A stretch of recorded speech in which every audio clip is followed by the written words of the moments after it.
padha sira sumingkira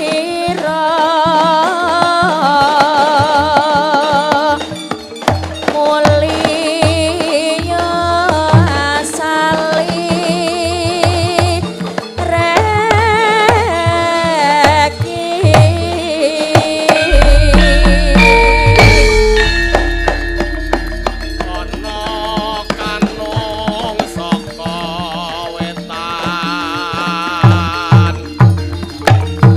Nunggang gajah telale lare singge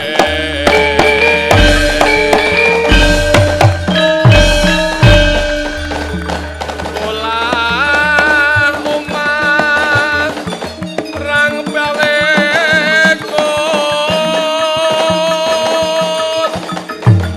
jem setan berkasa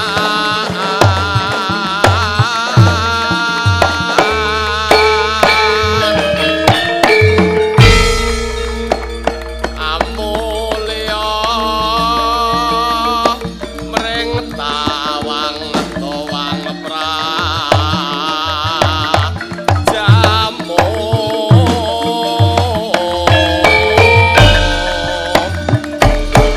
iblis esbo karikarang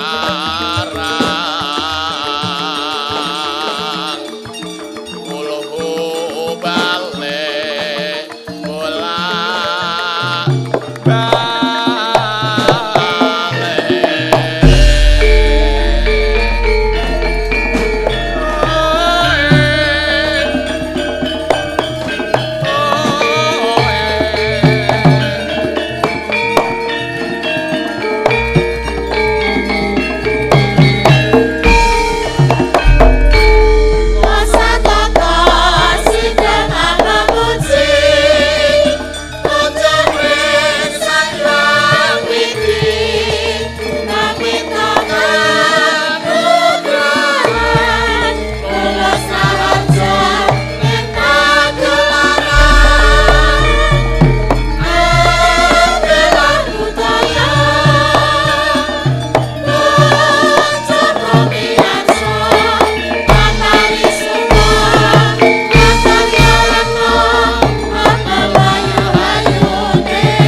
เ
nuwun sembah niring ulun kapurba sangamur bengrat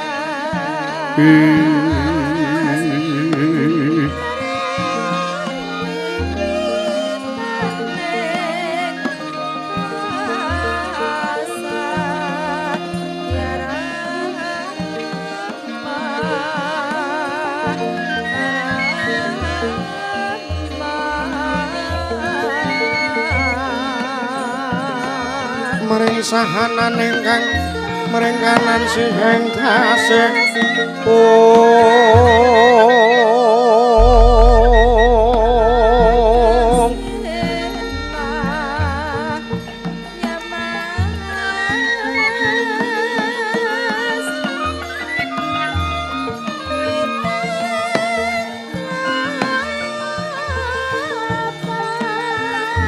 maweh buka kang sawekung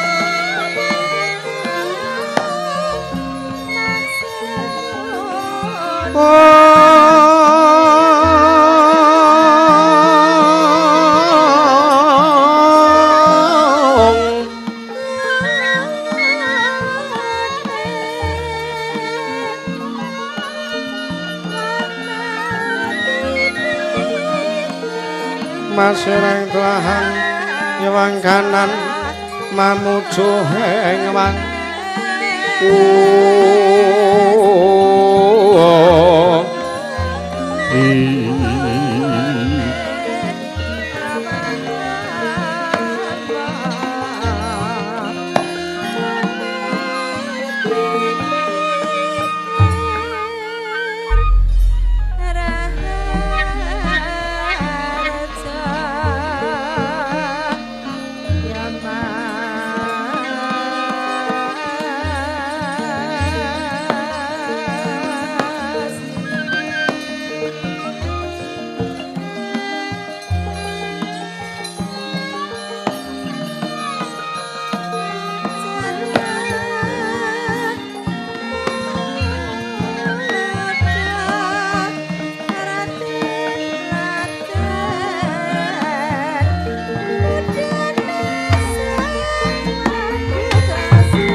wilahing awik namastu Purama Sidhem awamawik namastu silat menjiwang jagat karana sirang tandha kawisisaning bisana sana sinamung langening mila pesta maksih westantun lampahing bodho jenantur tutur katulut-tulat Nuranteng Maradya winusita ngupama prameng niskara karanta diatum ing jaman purwa mangke tekap asananing kubita tan guru rengging pralambang matumpa-tumpa marma panggang pangunggung sang muruwing kota sekebyar dumadining wayang Purwa purwakaning kandhanar tuting basa tuweng gunung Musurasa yen narasya karaos mulajari orang rasa wandi uruhing diri rasa rumangsa mangsani lir jalma ngilu kaca jarweng wis linakup cahe carita becik wis gemelar jroning pagelaran iki sejatine amriksane pagelaran Ringgit Purwa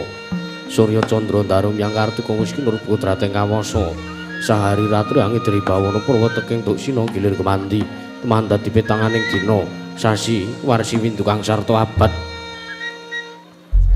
dedung lantang kartu mangkar kowe sini rambun kaya jawah pati grembyah dadi padha ing kutu-kutu walang atoga buron wana miang Brontoyo dadi branan tanpa wicalan padang tramanis nari Sanghyang Retnawi ing ngarsa merbawani jagat mungguing jagat wetan tuk mungup-mungup mungguing kalinganmu kerabang merngangah namun kaeksi ayah handilat-dilat bumi saya dangu sumurup Sang Hyang Arka katon sumeblak kanan kiri ning abang esmu jenar kaperbawan sinaring Sang Hyang Basanta tanem tuh katon ijo ruyo-ruyo hamangku gunung ingkang biru moyo-moyo pucuk ing gunung Kinemulan Kedanu kasinuring Prabancana lenggat lenggut nganti kaya gunung Mangkutra Mega tanang tawis dangu seleng kawula dasih dene warsa ngupaya buka karep legal sawahe angluwur silur tatanana pedhote sinambi sendonan sesindenan mikul garu kuni anggiring raja kayane sawan ana pirembagan sumur wangi. Sang Hyang Arkasaya dangu saya inggil wis katon melok sinaring jagat dumugi kiblat papat lor kidul wetan kulon. Sinaring jagat kang samya rebut yudha rebut ijo rebut kekuwung panandhening mangke tatanan ingkang ngamadan kekuwunging praja ing Ngamarta. Yen Indra Prasta yen Indra Loka tuninggi garis 100 tanantuk kali 1000 janggep tinaga krana negara Ngamarta tumadi saking pulo-pulo bebanjaran sinasapan kaya benawi tirambi ombak samudra binang langon kang tanpa pagut pegadeng manunggal kapantuk uruting Cakrawala wane-wane cokring wisi samane kinebing jurang corong kinebung gosirung kinarjo sisuwing peksi lawet lan sarang burung wonten ugi pasisir antar satono jembar kebukaning pasir gumelaring garis pinggir sedaya tanem tuwa tinanduran kang murakabi pandya betari sing anggelar pasabinan yayah Rukmi Sari kang pinangku pratiwi pategalari nenggo pulo wijeng kang ngrembuyu kudhongane ambyek wae nganti kaya manglung-manglung wit-witane polo kependhem polo kesimpar polo kemantung sadotan kuciwa cinawi pukulan kang mawe kesarasaning diri ingon-ingon raja kaya iwen sansaya ngrembaka lamun yang aglaring mangunan lamun wanci sarap surya samya mulih marang kandange dewi-dewi datanana carane kandhang anggunan cing malang labet tebih saking tindak durjana cudi samya sahyek saeka kapti akarya luhuring nusa bangsa tuwin negari ing Bathara Kawarsa Wono ngimbangi gunung kanggo ngrunuksa menestari won tumurun rah tumerah sadu dadi guru-guru karing lingkungan. Langkung-langkung lamun tuti naliti sampun samet ing sesanggeman. Sepen tebih saking tindak sansaya sinansaya wada winada ananing momat sinamatan daya tinayan. Sawiji-wiji mapan sedatining jejibaan kang pinuji teman mawujud manunggaling cipta rasa karsa mbabar karya. Kenging binasake negari Ngamarta nalika semana lagi mancik marang jaman kencana. Panjang punjung pasir pawu kirna jinawi gemah ripah kartata Raharja. Dasar negara kang gedhe bore padhang jagati dhuwur kukuse turta adu kunjarani. Turta kasusuning manca praja. Lah sinten ta wau? Ingkang astu pusaraning adil bangsa negari Ngamarta. Menangira den ucapna dosa namanira Sang Nata dosa 10 nama wis mestani. Jejuluk Sang Nata Prabu Puntadewa. Ya Sang Nata Prabu Darma Kusuma, ya Sang Prabu Darma Putra, ya Sang Nata Gunatali Krama, ya Sang Anjata Satru, ya Sada Dwija Kangka. Nalendra pepangkuning bumi nganggo ngajejegaken kautaman, risa juga lenggah ing madaning dampar kencana. Ora mantra-mantra sipatung Bathara, yayah Sang Hyang Bathara Darma Ngejawantah. Binayang bayang Sang Jaring Purhapsara Hapsari, kawis tinggal pepahadir sagung samya semewa. Yayah roping samudring kedaratan miwadatan kantun wiswanipun Sang Hyang Anung tetungguling praja negari Ngamarta miwah Sang Jaring para kadang ingkang ketingal ngaglah bergagah yayah prayit ing kiwa ananging menika warnane satring Jodipatin ya nunggul pawenang negeri Sang Raden Arya Werkudara ya Raden Bratasena ya Raden Bimasena ya Raden Wijasena ya Kusuma Yuda Kusuma Dilaga ya Sang Gandawastratmaja. Satru gagah biduksa godhek wong simbar jaja turta kasinungan kasekten luwih bebasan pinatah mendak sinala menter sinumbak banggung sinuduk putung mila datan mukal menawi den dadosaken bebeteng tinanggulanging praja negari Ngamarta sinambung Wiswanira panengah Pandhawa satring Madukara anenggiri Sang Raden Arjuna ya Raden Janakaya Kalidi ya Sang Kundi Wibadsa ya Sang Setya Margana ya Kumbang Ali-ali. Dasar satriya pengawak Tirtagaya Teja sinebat lelananging jagat lan curing bawana baguse datan wonten ingkang kuli den kukup sedaya Sang Raden Arjuna mila Sang Hyang Widodari sami kapikut kawengku dening Sang Raden Arjuna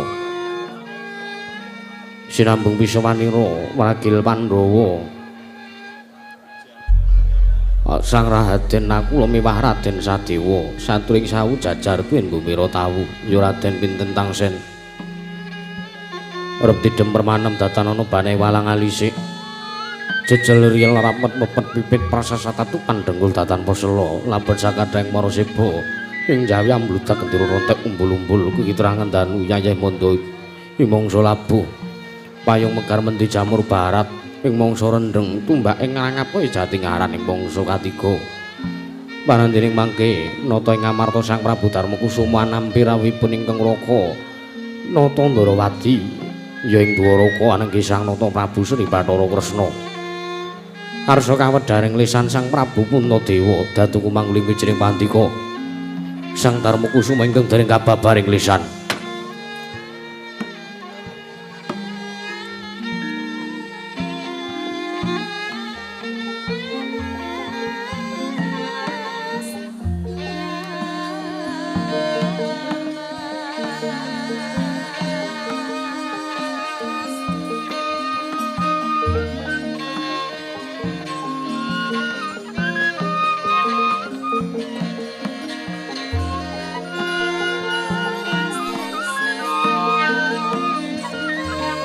Tandya Pandhawa myukmulung rangung siring sapa Kurawa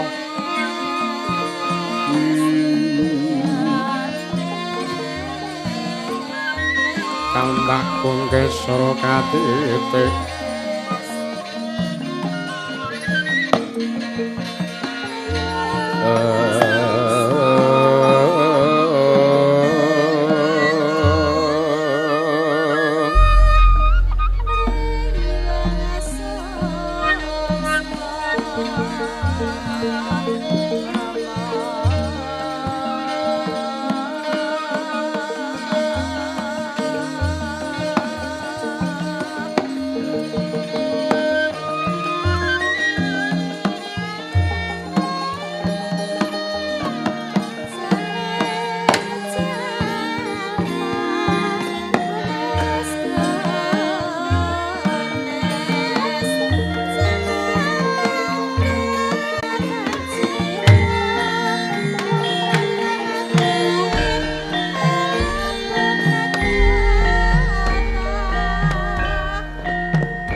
Ranyang lenggang sesongko bungayan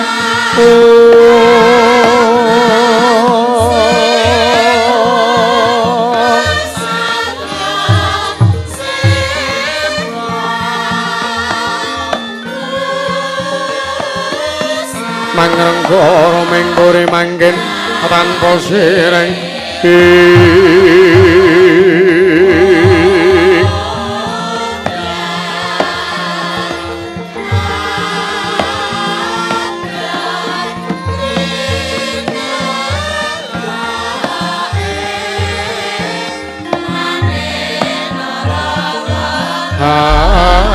kang omah emas-emas murobeng langit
Sritinan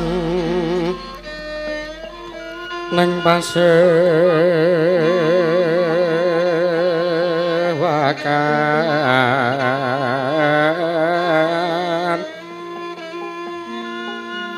busana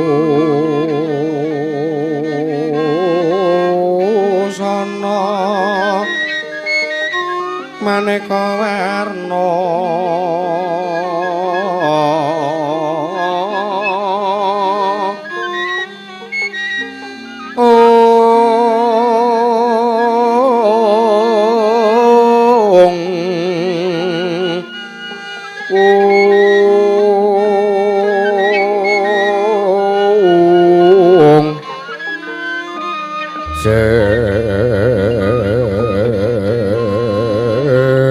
sepak puspiteng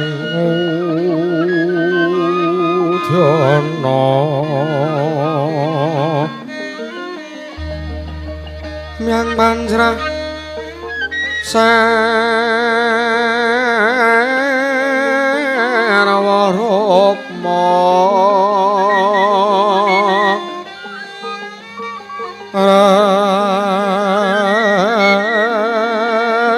ranggeng manik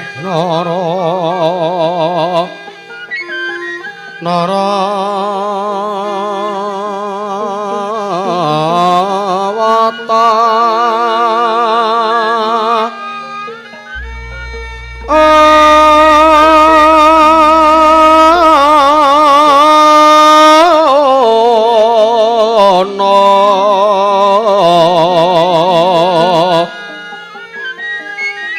Obro prabanyo kang sumirat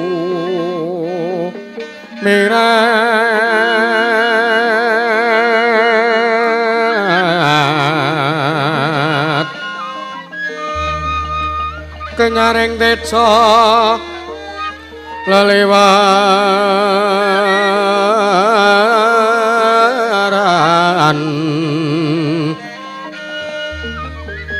lergi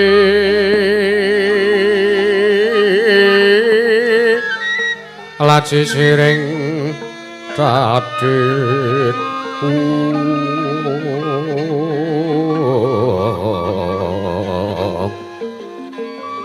wimbo kekandha mrek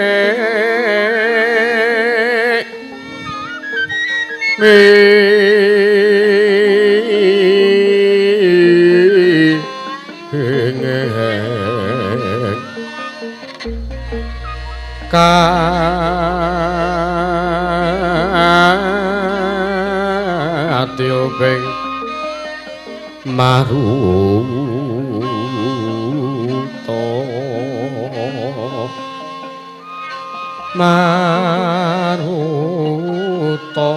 mando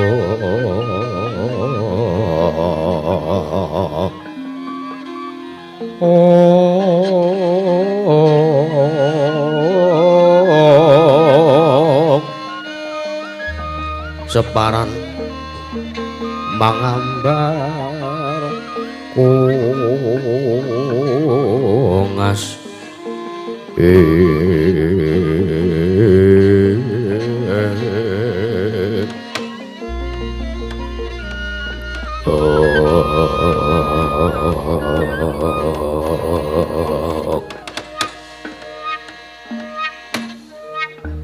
Niwang Agung muga ngayom ana marang praja Ngamarta lan sak isinipun nuwun mangke Koko Prabu sak rawuhing ngandika Kanjeng Koko Prabu Sri Bathara Kresna jimat sesembahan kula pengayoman kula wonten ing Madyapada prapting delahan Koko Prabu ingkang rayi Ngamarta pun Darma Kusuma ngaturaken asung pasegan panakrami tuwin pambagya raharja muga tansah kunjuk marang ngersa jengandika Kanjeng Koko Prabu Sri Bathara Kresna Koko Prabu jagat pangestu karo wayah Bathara jagat ngono inggih Yayi Prabu sakalangkung bombong bilawanipun manahipun ingkang raga ing Ndarawati dinten sakmenika dupi kula tinimbalan pisawan kula wonten ngersa jengandika Yayi Prabu Darma Kusuma. Inggih namung asung pasegan Panakrami tuwin Pambagya Raharja sampun ingkang raka tampi akarya bombong rasing penggalipun ingkang raka. Mboten langkung kula namung ngaturaken salam taklim kula mugi tansah kunjuk marang Sajengandika Yayi Prabu Darma Kusuma. Yayi Haji. Nuwun inggih Kakang Prabu. Salam taklim sampun kawula tampi. Akarya bombong raosing manah kula. Mboten langkung mugi kasekecak lenggah jengandika Kanjeng Koko Prabu wonten ing negari Ngamarta menika Koko Prabu kawula nuwun inggih Yayi sampun mboten ngreng prayogi pisawanipun ingkang raka ing Ndarawati dinten sakmenika. Wah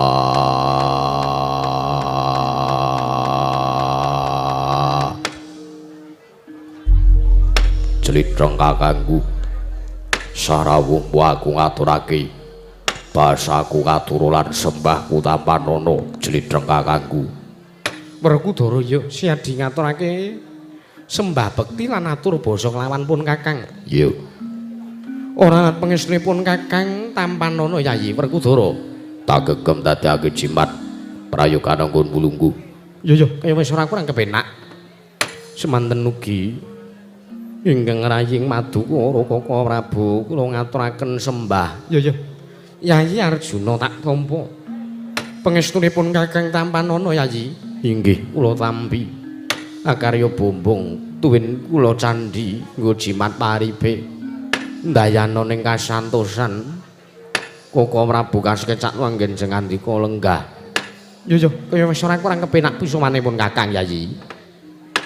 Koko Prabu nadan kula ingkang raying sawu jajar ngaturaken sembah. Inggih Koko Prabu nadan kula ingkang raying bumira tawu ngaturaken sembah. Kadangipun Kakang Yayi kembar Jaya. Siadi ngaturake sembah bekti karo pun Kakang Rat ngestunipun Kakang Tampanono. Kula nuwun inggih kula punika jimat maribe. Mugi andayanana tumrap daging rah kahiwananipun ingkang rayi. Pun nekula sadewa Koko Prabu. Mugi kasketak lenggah jengandika Kanjeng Koko Prabu. Iya sedewa. Kaya wis ora kurang kepenak pisawanipun Kakang nungsane Yayi Prabu Darma Kusuma iki. Yayi kembar. Koko Prabu kula nuwun sewu. Samenika kejot raosing manah kula dupi kula tampi rawuh jengandika Kanjeng Koko Prabu. Awit kula anampi rawuh jengandika wonten ing Praja Ngamarta. Kamangka kula nyuwun sewu anggen jengandika rawuh wonten ing mriki menika sengkan-sengkan datanpa pepoyan agengipun utusan Nayaka Praja saking negari Ndarawati nanging menawi alit utusan gandhek sak kembaran nanging dinten sak menika jengandika Kanjeng Koko Prabu rawuh wonten ing mriki wonten wigatos menapa Koko Prabu kula nedya nyadhong dawuh nungsung pawarta menggah ingkang dados aram wigatos rawuh jengandika Kanjeng Koko Prabu wonten ing mriki Koko Prabu jagat dewa bakul jagat pangestu kula. Kula nuwun inggih Yayi. Kula nuwun sewu. Kaget sotane ngalih kula sareng kula prapta wonten negari Ngamarta. Sareng kula prapta wonten negari Ngamarta menika kula dipun dangu kados mekaten. Nuwun sewu. Menika napa kula namung nampi pangimpen napa pancen estu jengandika ingkang ngatur nawala kaliyan ingkang raka. Kula nuwun sewu atur nawala kados pundi? Tigang ari kapengker. Yayi Haji Darma Kusuma paring nawala dhumateng ingkang raka ing Ndarawati. Surasaning nawala jengandika ambayungi dhumateng pisuwanipun ingkang raka ing Ndarawati. Supados prapta wonten negari Ngamarta. Mila dinten sakmenika gandeng kula sampun prapta wonten negari Ngamarta. Kaget sutane ngalih kula sareng kula dipun dangu kados mekaten. Wondene nyatanipun anggen kula prapta wonten negari Ngamarta menika kadedene kula gelak-gelak lampah kula. Supados enggal-enggal tumuju wonten negari Ngamarta. Nanging sareng wonten mriki kula nuwun sewu Yayi Prabu. Kula rumaos kaget penggalih kula dene paduka maring dawuh ingkang kados mekaten. Kresna kakangku. Piye Werkudara? Mbok menawa pancen kowe sing mung ngipi. Barep kakangku atur nawala apa-apa ning Ndarawati. Nanging yen to pancen barep kakangku atur nawala karo kowe. Yo nek ngono pancen barep kakangku sing lali. Ya mbok menawa ngono Werkudara. Iya. Mula kang saka kuwi barep jajal giling-gilingen. Kowe telung dina kepungkur atur nawala karo jriteng kakangku apa ora? Jagat Dewa Bathara Kaka Prabu, kula nyuwun pengayoman. Kula nyuwun pangapunten krana kula sampun supi. Bilih kula sampun atur nawala dhumateng Jengandika Kanjeng Kaka Prabu. Estunipun pancen 3 hari kapengker kula utusan Ayaka Praja saking negari Ngamarta supados sowan wonten negari Ndarawati ngaturaken nawala ingkang isining nawala ambayongi dhumateng rawuh Jengandika. Aduh Kaka Prabu, kula nyuwun pangapunten. Sareng kula tampi rawuh Jengandika teka kula kesupen bilih kula atur nawala dhumateng Jengandika. Inggih mboten dados menapa Yayi. Tumunten sakmenika kula aturi paring dawuh. Ingkang tetela menggah menapa utawi gatosipun dene Paduka ambayongi dhumateng pisuwanipun ingkang raka ing Ndarawati wonten negari ing Ngamarta menika. Menawi kepareng tumunten kawedhar ingkang kathah nanging menawi wadi tumraping para kadang sutana mewah para kawula sak negari Ngamarta. Abi Yayi. Kula kanthi manjing wonten salebeting kedaton. Apan satur netra kaliyan ingkang raka ing Ndarawati Yayi Prabu. Aduh Kaka Prabu. Estunipun kula menika namung bingung kenganglangan nyumurupi kawontenan negari ing Ngamarta ingkang kadedene Konsatan Yoni. Inggih menika pun boten sanes inggih Kakang Semar Badranaya. Kula nuwun sewu Kakang Semar menika sanadyan derajate ngaceplik namung Panakawan nanging menika mustikaning negari Ngamarta. Negari Ngamarta boten saged tentrem ayem kawontenanipun menawi boten tinenggan dening Kakang Semar Badranaya. Kamangka sampun wonten Sabta Candra riki lenggan sakmenika Kakang Semar Badranaya boten rawuh utawi boten sowan netepi darmaning kewajiban kamarajan negari Ngamarta. Mila ingkang saking mriku Kaka Prabu kula nyuwun niga pratikel menggah kados pundi lampahan ingkang badhe kula lampahi awit sedaya para kawula rumaos nungsang puyang numbuk bentus ngudel bingung awit boten dipun tenggani dening Kakang Semar Badranaya. Kaka Prabu Sri Bathara Kresna anjrah ingkang puspita rum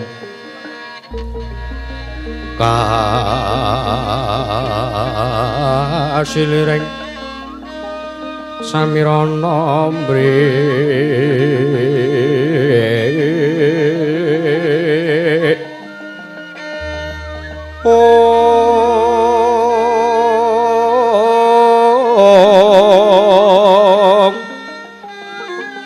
Sekar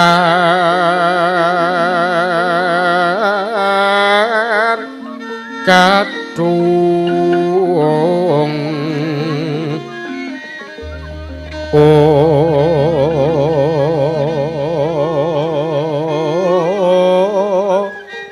ngas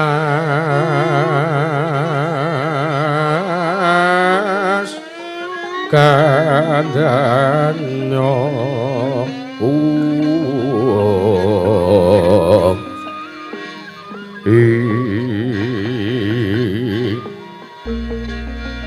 mawelaras retnaning driya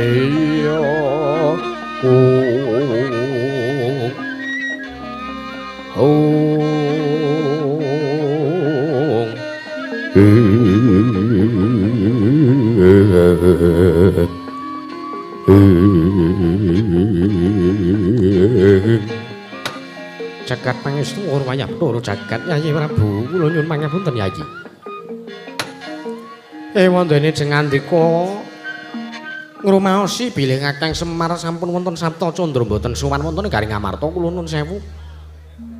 Kaya nggih Jengandika mboten enggal-enggalani bali dhumateng pisuwanipun ingkang raka. Sinasa kados mekaten kula nuwun sewu Pandhawa menika kaliyan Nata Ndarawati menika ngibaratipun kreta jaran sak kusire. Kretanipun menika para Pandhawa kusiripun menika ingkang raka ing Ndarawati. tartentu menawi Pandhawa woncat saking Nata Ndarawati tartentu badhe mrusut saking kendhalining rata menika kula wau tartentu badhe kejlomprong wonten jroning kesangsaran. Kula nuwun sewu Kakang Semar Badranaya menika namung pamong, menika namung batur. Menika namung ingkang momong dumateng kadang-kadang kula Yayi Prabu Puntadewa menapa dene kadang-kadang kula para Pandhawa. Nanging Kakang Semar Badranaya menika migunani tumrap kayuwananipun sangya para kawula sak negari Ngamarta Kaka Prabu. Kula nuwun sewu. Menapa jengandika mboten ngemuti lalampahan nalikanipun kadang-kadang kula para Pandhawa nedya ngawontenaken tetanen agung rikala semantun wonten lalampahan Pandhawa tani sartanipun Kakang Semar ingkang ngujupaken donga ambayong kundur Dewi Sri lan Bathara Sadana. Rikala semanten negari Ngamarta konsatan Dewi Sri lan Sadana menika ketaman pagebluk wonten sak mangke Dewi Sri sampun kundur wonten negari Ngamarta. Kawontenan negari Ngamarta dados ayom-ayem tata titi tentrem. Kula nuwun sewu Kakang Semar menika namung lantaran. Kakang Semar menika namung lantaran ingkang matedhakaken kunduripun Dewi Sri lan Sadana. Kresna kakangku. Werkudara piye? Gusti. Aja waton muni, aja waton ngembe karo Semar, karo Dipol, aja waton ngece. Ngece sebabe apa? Semar kanadyan derajate ngaceplik upana kawan kanadyan tumpung batur. Nanging kae titising diwa ngejawantah. Lah iya. Nek tumrap negara Ngamarta Semar kuwi rak ya ora patiya kanggo. Wah, ora patiya kanggo piye? Pandhawa sing ngomong dudu Semar. Ora mungkin kanane iso dadi gedhe kaya ngene. Tanpa pangudange Semar, Pandhawa ora iso dadi kuncara jayeng bawana ning negara Ngamarta kaya ngene. Apa ora kelingan? Jaman aku babat Wanamarta ijen. Ora ngerti eneng buri sing ngetutke adhiku Permati karo Panakawan. Panakawan kuwi gedhe, lelabuhane tumrap Pandhawa. Tumrap barep kakangku, wiwit aku sakadang Pandhawa dibuang ning alas Kamyaka. Nganti dadi lungguh ana ing negara Ngamarta iki, kabeh yen to sing ngancani dudu Panakawan, ora bakal iso kaya ngene. Werkudara, Piye? kabeh mono wis kinodrat dening Gusti. Semar sak anake kuwi mung lantaran ya. Nggonmu entuk negara iso ngukup kamukten semene gedene iki merga saka anggonmu olah prihatin, anggonmu mbudidaya dhewe sak kadang Pandhawa.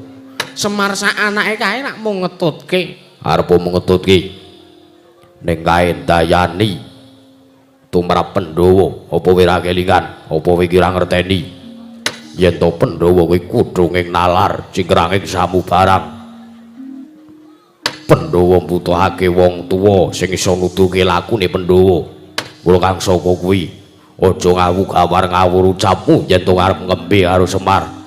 Aja ning negara Ngamarta. Nanging kuwi arep nyepeleke Semar teko ning Karang Kadempel, Semar mbok elek-elek. Wis ora ana urusane karo wong Ngamarta, nanging sing ora nrimakake sing dilabuhi Semar bendarane ora nrimakake jlitheng kakangku. Sikrapala kang tumingal prangat sampo kang samya medali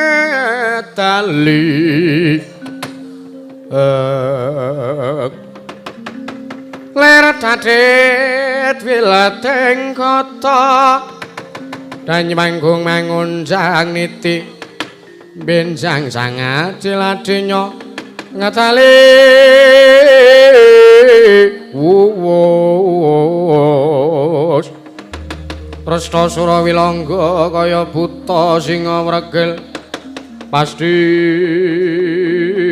jangga dendanya mangambak boyo. Oh. Dedemadaning kawontenan negari Ngamarta niku semanten samolegek. mubadatan musik midhangetaken pangandikanipun satring nunggul pamnaksana denayu Werkudara nalika semanten kaperbawan Sang Nata legeng nganti kaya pratima golek kencana kasaru geger njaba pyak ngarsa takeping punika pasiban para amuk apa kang dadi darunane ora ana macana putri Kajeng kemedhun saka menangkilan kejawi sawanipun utusan saking Karang Kadempel Kelurahan Pedro Kantong Bulung Semawana Kelurahan Bakung Repeper Pepe Pindho Soto Matarangan Koncana Daya pyak-pyak jaluk dalan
Sinong wadi jagat kinari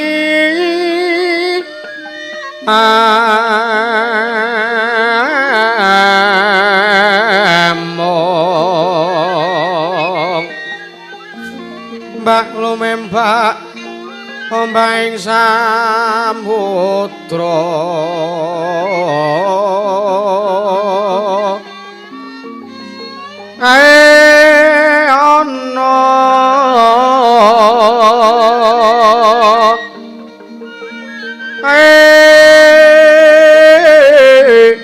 ana bali lumut ambrek ganggeng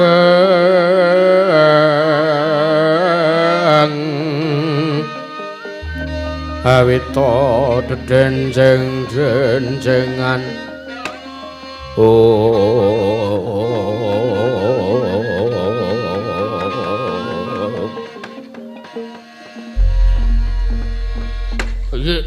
jagat iwa Bathara.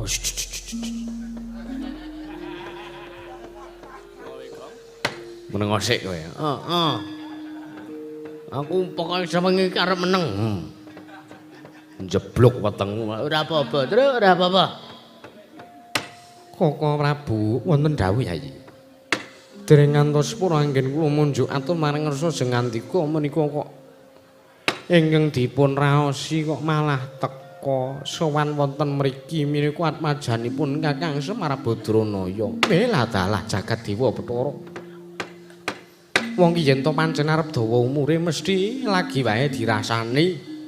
Mbuh kuwi wonge dhewe, mbuh kuwi sanak kadang mitra rawange, mbuh kuwi anake mesti bakale ndugeni. Sasampunipun kula panjenengan raosan. Inggih. Nanging Yayi Prabu, tumuli kula aturi paduka dangu dhumateng pun Panakawan menika tangih lamun wonten wigatos bilih Panakawan sowan wonten wekdal sonten-sonten kados menika. Inggih. Koko Prabu lenggah ingkang sekeca. Inggih, sampun boten kirang sekeca Yayi. Petruk kancung bolong sawuse sira suwanana ngersaning panjenenganing sun padha kanthi slamet sak tekamu Petruk. Nuwun amit pasang liman tabe. Tinebena ing lodhuri Demawahing tawang tuwang, linepat ing tolak manu sinuwun. Tansah pineng kawidadaning Sambikala sowan kula wonten ngersa jengandika Gusti kula ingkang sinuwun Prabu Puntadewa. Mboten manggihan setunggal menapa sowan kula tebih saking beda kalih Sambikala cak cinaketing widada. Kepareng kula ngaturaken sembah sumung kemping mangabekti kula kunjuk sinuwun. Iya Petruk tak tampa pangestuku tampanana gawe bombong dene jangkep kang dadi aturmu. Nggih. Kula pundi ndadosna jimat paripe. Ndayana ning kasantosan sinuwun. Bagong padha slamet sak tekanmu. Nun amit pasang kaliman tabib. Tinebene ngilodone. Dumamahing tawang tuwang. Linepan ning tulak manuk. Nun inggih sinuwun Puntadewa. Kepareng padukane bali dumateng pisuwanipun ingkang abdi ing negaring Bajralungit pun Panakawan Bagong kepareng wilujeng sowan kula sinuwun tebih saking rubeda cinaket ing Sambikala widada kepareng kula ngaturaken sembah bekti kula kunjuk sinuwun. Iya Bagong tak tampa pangestuku tampanana Bagong. Kula pundika jimat pripun? Sesuk nek karo ratu ora salaman ngono kuwi. Keakraban sinuwun. Kula kalih panjenengan menika srawung pun dangu banget. Lho kalih panjenengan menika srawung wis suwe tenan. Mula kula pengen mujudaken sebuah tali silaturahmi ingkang sak mangke sansaya raket antawisipun kawula cilik kaliyan panjenengan. Iya. Ning iki pasewakan agung. Wo nggih ngapunten. Petruk nganung bolong padha slamet tekamu. Sinuwun Darawati. Iya. Kok lenggah teng mriki? Lho. Apa ora entuk aku ning kene? Mboten kok. Enten wigati napa? Ya sekawit aku sowan ana ngersaning Yayi Prabu Darmakusuma. Oh nggih. Slamet wilujeng sinuwun bekti kula kunjuk. Nak tampa pangestuku tampanana. Nggih. Kula pundika jimat. Bagong padha slamet. Wilujeng sinuwun Darawati bekti kula kunjuk tak tampa pangestu tampanana sesuk nek karo ratu ra salaman ngono kuwi. Nggih. Ana kakangne tata kramane unggah-ungguhe jangkep mlaku nganggo laku dodok kowe ndlajik sak geleme dhewe.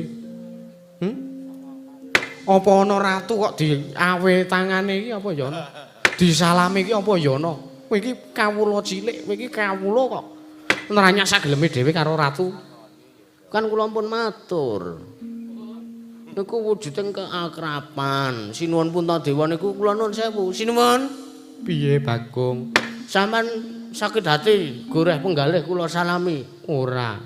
Gelo kalih kula? Ora, babar pisan ora. Lho, sing kula salami men mboten masalah kok. Sampeyan ki sing wong kono-kono kok. Lho, aku rak mung ngandhake.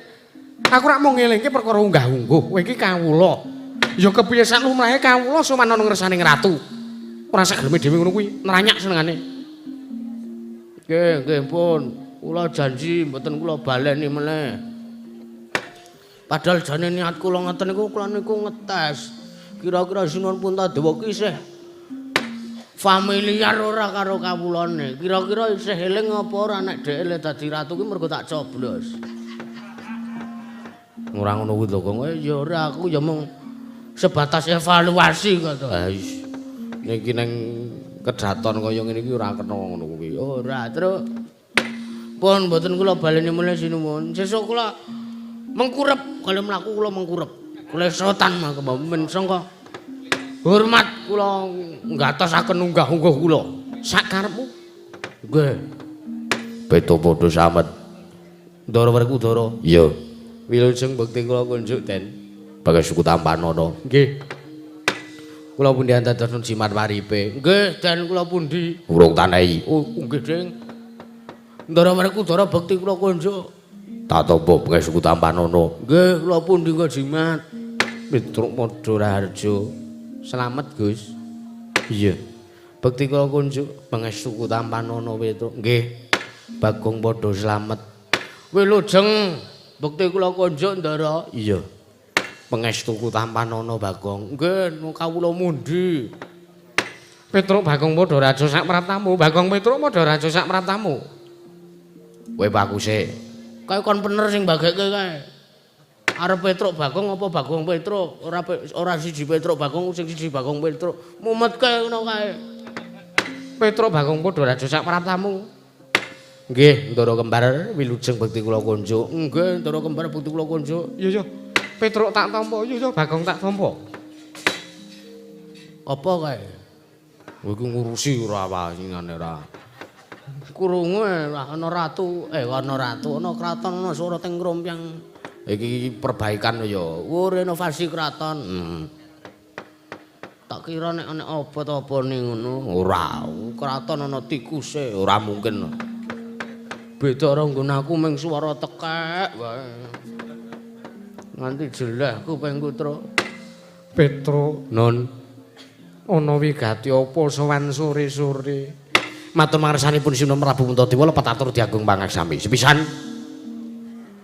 kula ngaturaken tebas Siti Sekul bintuling ron klapa apurun to mbok bila wonten lepat kawula anggen kula matur mangersa kanthi Gusti kula Sinuwun Prabu Puntadewa.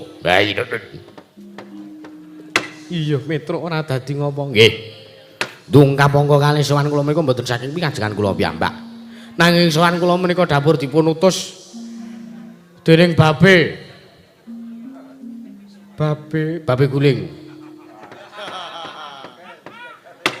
Tiyang sepuh kula utawi bapak kula Semar Badranaya. Kuwi wis ditokke bronjong mawon ya ben. Utawi tiyang sepuh kula Ismaya utawi kakekne Badranaya Yanayantaka. Bapakmu utusan karo kowe. Nggih.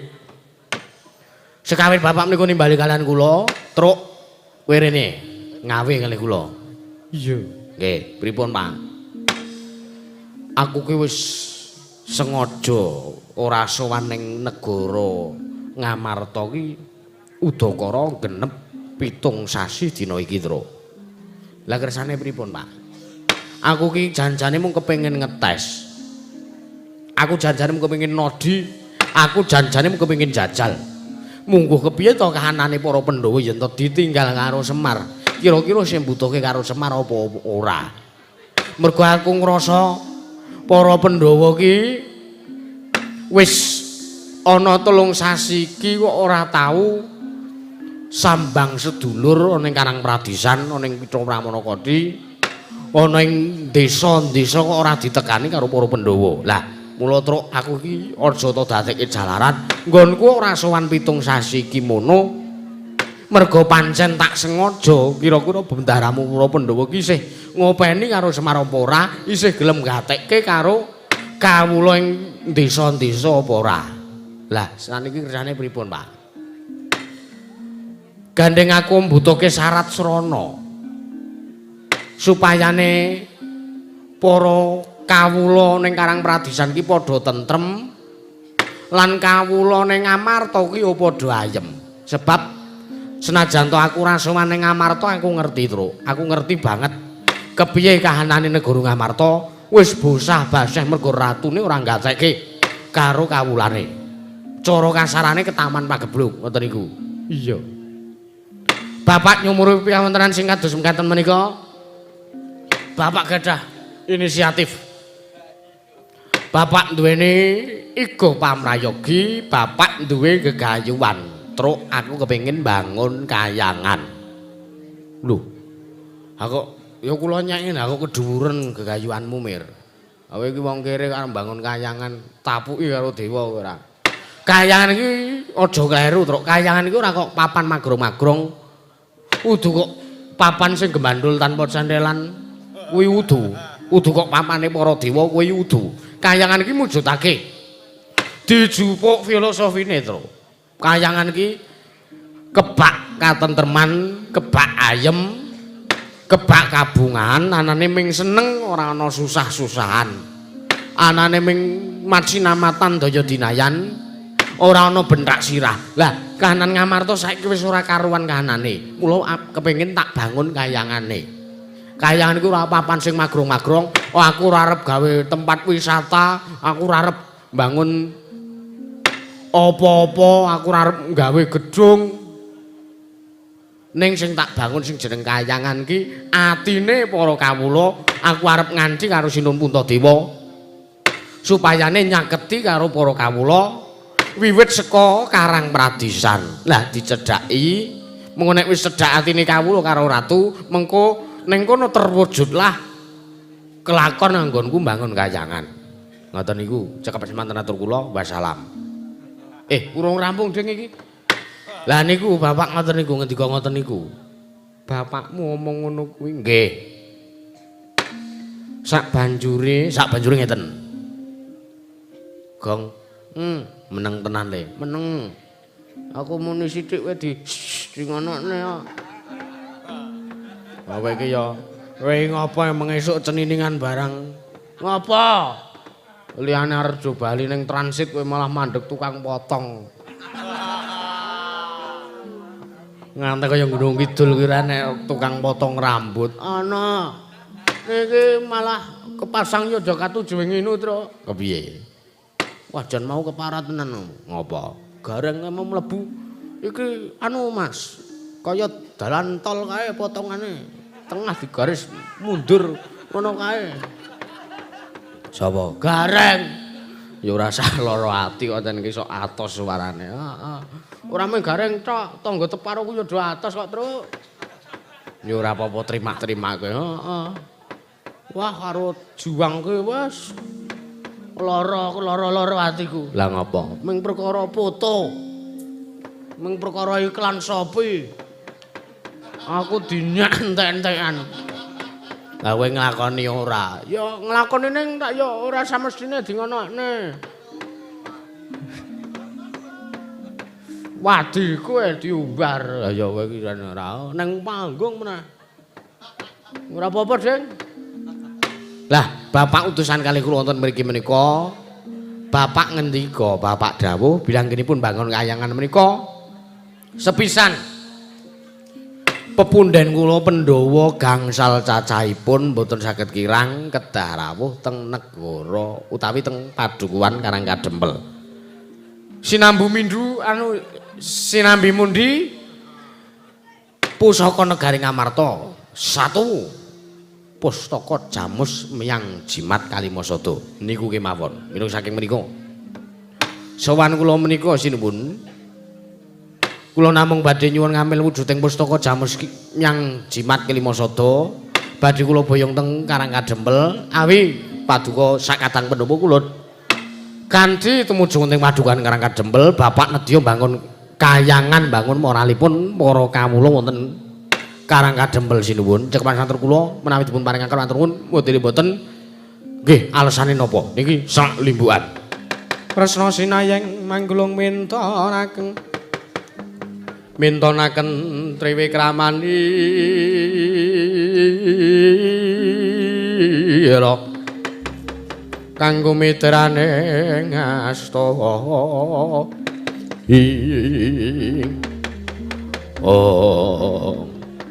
Tru, iki deboke kok teles to? Lah ya iki wis tilak tancepan mengawan kok. Wah, jan iki nancepke ora wah. Nancepke celap-celup jabut mung dal-del. Lah ya. Akhirnya berair ta bolongane. Tancepane iki mau lho. Ha iya. Ora apa-apa iki terima-terimake kaya. Heeh, Mas. Sinuwun Durawati. Petro, Nun. Delangap ucapmu lho. Kok sampean ngendika ngoten pripun? Kowe ngerti apa ora? Mboten. Lho. Kowe ngerti apa ora jroning pasewakan sadurunge kowe teka rene iki mau? Ngrembug bab perkara Kakang Semar Badrana sing wis 7 sasi ora sowan ing Ngamarta. Oh, ngaten. Yo. Lah kok kowe malah teka ngandhakake yen to Kakang Semar arep mbangun kayangan apa Kakang Semar ku ora ngilo karo githoke, apa ora ngira karo cengele. Semar ki derajate wong ngaceplik kok arep mbangun kayangan sing nggo ragat apa? Coba pikiran. Malah dadak gunake srana Pustaka Jamus Myang Jimat Kelima Sada jajal pikiran Semar ki derajate apa? Semar ki derajate apa? Nggih, Semar niku batur kaya Panakawan kaya. Saiki eling-elingen. Apa ana jamak lumrahe kawula cilik Panakawan luwih batur kok arep mbangun kayangan papane para dewa ki apa ya ana? Lho mengke riyin sampean kok salah paham to? Cangkem kula niku pun matur akeh-akeh. Kula pun ngeciwis ket mau. Bilih Bapak Semar aja mbangun kayangan mriku ora kok papane para dewa mriku mboten. Nanging kayangan mriku mujudaken dipun pendet maknanipun, dipun pendet filosofinipun. Kayangan mriku papan ingkang kebak kaendahan, kebak kabungan, ora kok mbangun papane para dewa kuwi ora.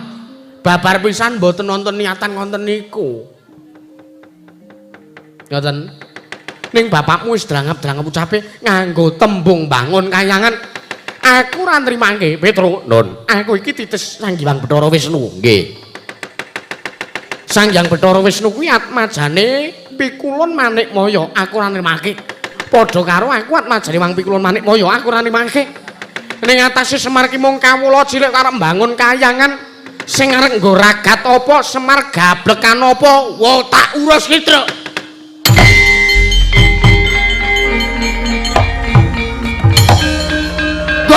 Ya.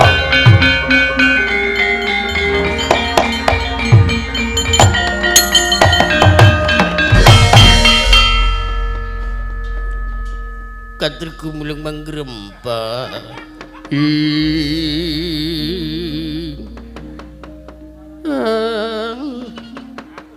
Bagong edan ya ben. Manus maning jajalane sekertaning bawana iblis ora mbejaji keparat. Nglarake ati omonganmu Nata Ndrawati. Lho, malang kerik ora basa ya ben. Anane ming Bagong karo Nata Ndrawati. Ayo sampean muni piye? Sampean muni piye? Balen ora. Semar ki arep mbangun kayangan kok mbangun papane para dewa ki sing nggo ragat apa? Semar gablekan apa? Apa Semar ora ngilo karo githoke apa Semar ora minger karo cengele? Wah, jan. Kena ratu wis tak bales. Cengelmu kuwi. Kok nglarake ati gunemamu Nata Ndrawati keparat. Aku sampean sageleme dhewe ngina karo Semar. Semar ki bener nek sampean ngunake aku, Bagong kowe wong kere, Bagong kowe ora duwe. Kowe wong derajate ngaceple wong loro saben terus rupane wong elek nyolong mripat. Ora dadi apa-apa. Wong kula pancen wong elek tenan, mung kula wong ora duwe tenan. Ning nek sampean nglokke Semar, Semar kan nadan to kere. Ning kae Panakawan. Nadan to Panakawan. Najata derajate batur. Ning kae titis dewa Sang Hyang Bathara Ismadi. Ismaya. Ismaya. Aku sampean drangap-drangap ucape. Aku sampean wah iki siji sing marahi aku kecewa karo sampean iki siji. Kondange jagat wis nyebutake nek sampean ki titis Sang Hyang Bathara Wisnu. Wisnu ki apa? Wisnu anu.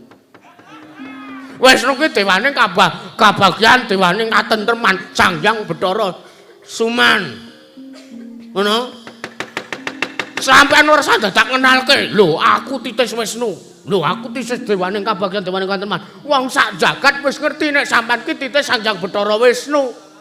Aku sampeyan sombong sekali ya Anda ya. Arogan kau. Ora trima aku nek carane kaya ngene iki. Kowe ora nrimake, ora trima. Pokok pustaka Jamus Klima Sada kedah kula boyong. Kedah kula boyong. Awit ingkang menang Murbalan Wasisa bab kawontenan Garing Amarta menika amung sinuwun Puntadewa. Senadyan apa? Wujude mung meksi. Senadyan sekeranjang koplak ngendikane Natandrawati ora retak nggo, ora retak gembes. Nanging sakelimah pengendikane Nata Ngamarta sinuwun Puntadewa badhe kula agem sinuwun. Jaja muntap lir kinentap duka yayasinipi. Jaja bang mawinga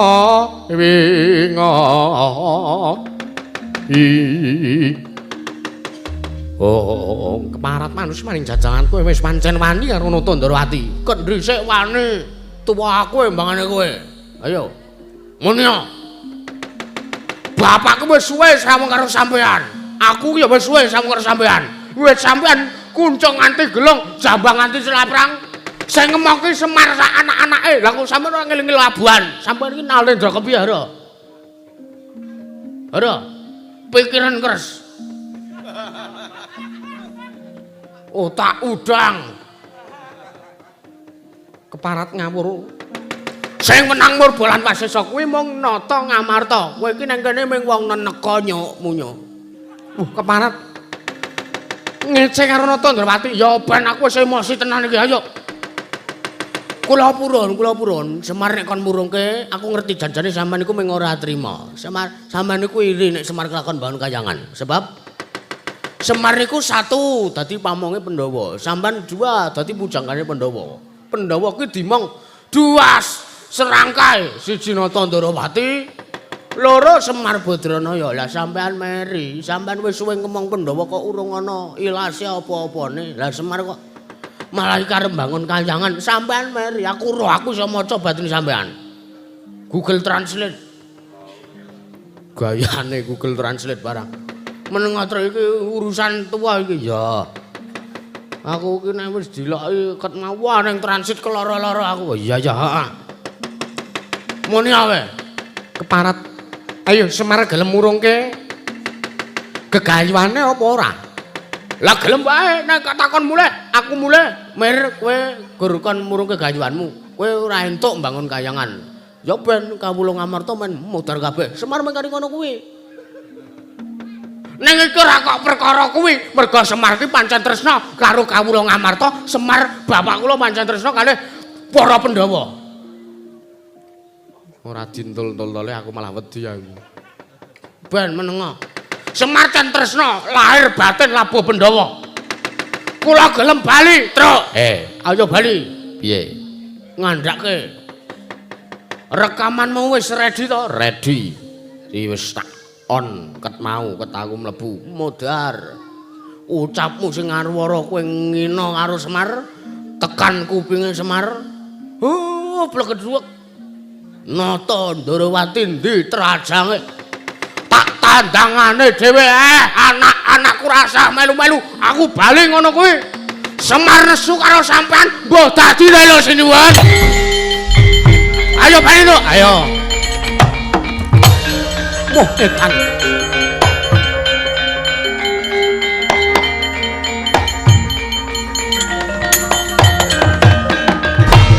Manus maning jajaran siraning baru iblis lanat kriwikan dadi grojokan. Gegoyon dadi tangisan. Wah, jelidreng. Werkudara piye? Kowe yo neka werna wae datang ngece karo Semar. Ora ngerti anak-anake Semar ki pinter. Mesti omonganmu mengko bakal tekan kupinge Semar. Lah dalah keparat. Kaene ora tak ndake, ora tak penggak supayane baling karang kadempel. Mundak mau ngeribeti, mundak mengko kanane mbebayani tumrap Natandrawati. Arjuna ngoten dawuh. Ayo derek napa Kakang menggak playune Panakawan Petruk karo Bagong kae.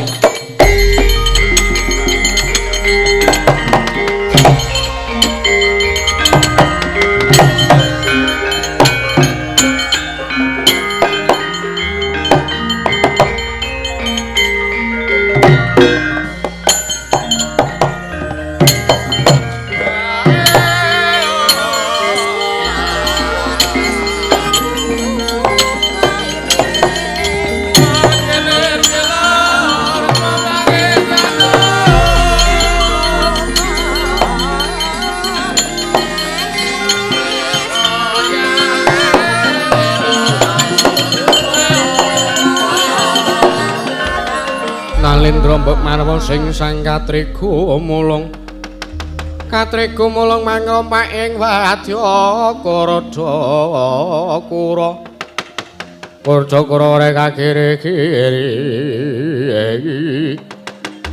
oh Werkudara kriwikan dadi grojokan geguyon dadi tangisan kahanane yen to wis kaya ngene ben sisan gawe leh awake dhewe minangkani nayogyani karepane Semar banjur kepiye barep wis sarujuk ora yen to aku kowe sak kadang Pandhawa rawuh sowan ing Karang Kadempel nadyan to godhang siji nanging aku percaya Semar kae kekayuane luhur anak-anake sing dadi duta supaya sowan ing Ngamarta kae wong-wong jujur anak-anake Semar kae jujur ora gelem tumindak culika mulane dahar aturku ayo sowan ing Karang Kadempel aku sarujuk karo pamrayogane Si Adi Werkudara iya mula kang saka kuwi ayo yen to kaya mangkono ayo derek napa Kakang sowan ana ing Karang Kadempel metu alun-alun pepungkuran sinambi mundi pustaka jamus nyang jimat Klimasada iya aku sagu ayo nanging sadurunge budal kang padha sebo pun Kakang nedya kondurang ngedaton yo aku njaluk pamit mung pangestumu wae sing tak jaluk barep kakangku yo Si Adi ngati-ati aja kaya bocah cilik sartane nganti Sang Hyang Surya kanggo madangi lakumu Dimas Werkudara